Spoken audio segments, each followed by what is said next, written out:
rising waters of the Leavenworth Creek are threatening Georgetown, Colorado with a severe flash flood. Volunteer firefighter Todd Niskus has been called to help. I was on the Evergreen Fire Department, and we were dispatched to help with flood control and sandbagging in the Georgetown area. High in the mountains, a record-breaking snowpack is quickly melting. We had heavy rains pretty much every day, along with warm temperatures, so we had snowmelt combination. Meteorologist Marty Caniglio sees another troublesome sign in the area. A cluster of slow-moving storm fronts piling up against mountain slopes. It's a phenomenon known as lazy storms. When you have an east wind, it goes up slope and runs into an actual physical barrier. And there's nowhere for these thunderstorms to go. They are physically kept from moving any farther to the west, so they're held there, and they keep regenerating and creating more and more rainfall.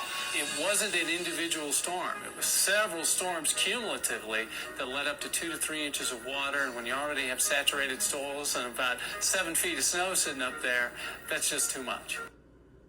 Being little is the best. You play all day. You try new things for the first time, and there are so many new things. You nap so much. Yeah, you might fall down. Boo-boos and ouchies happen. But you always know where to go to feel better. And out of all the best parts of being little, that's the very best.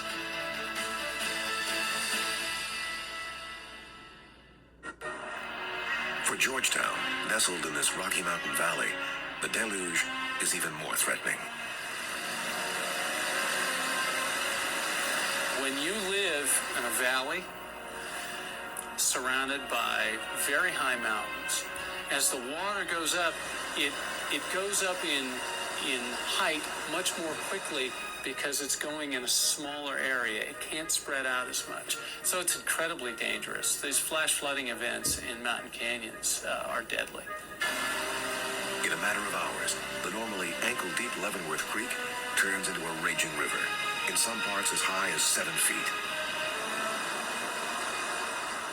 Todd checks the banks of the river, where residents' homes are already flooding.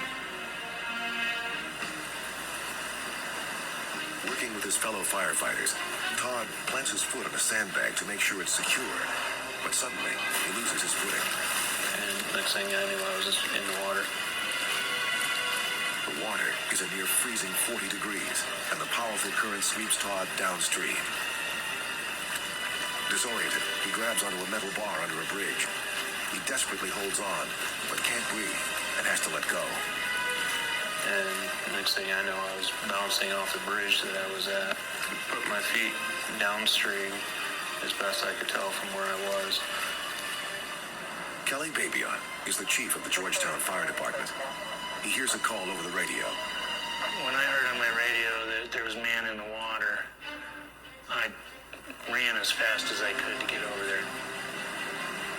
Firefighters and civilians frantically attempt to keep up with Todd as he hurtles down the rapids and struggles for air. And I could see people running along the river trying to get downstream ahead of me. And I'm almost keeping up with them, so I knew I was going at a fairly good clip. He's so cold, he's now hypothermic. His muscles are contracting, and he's becoming more disoriented. His swift water training is no match for the pounding current. Not knowing if I was going to be able to get out, the pressure of the water going underneath one large bridge, going underneath another footbridge. As Todd is carried under another bridge, 2 firefighters attempt to grab him. When I came out from underneath the bridge, they saw my bunker pants. And so they reached for me, and they ended up being pulled in when they grabbed a hold of me. Now, 2 more firefighters are swept into the roiling current, but they get lucky. When I got there was a group of our people and a couple of citizens where 2 of our firefighters had reached up and caught themselves to keep from going down the creek farther. But Todd is not so fortunate. He's now been in the water for 7 minutes. He is losing the ability to move his limbs, and he can do little to help himself. But up ahead, a few firefighters are waiting in a strategic spot, hoping for one last chance to grab him. As Todd approaches the bridge, he manages to extend his arm. The firefighters grab onto him. But catching Todd is only half the battle. He is almost 100 pounds heavier because of the drag of the current and the weight of his wet firefighter suit.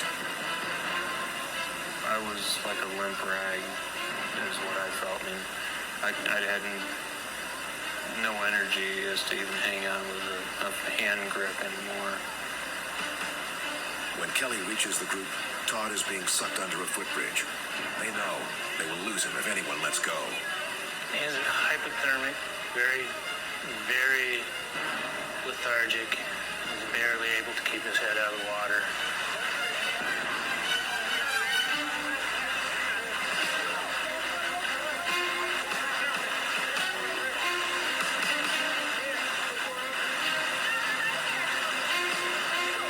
It took, I believe there's 6 or 7 of us there pulling on him to get him out of the water. Finally, the rescuers pull Todd out. Felt like an eternity to me. So they kind of pulled me against the water, just kind of inched my way over.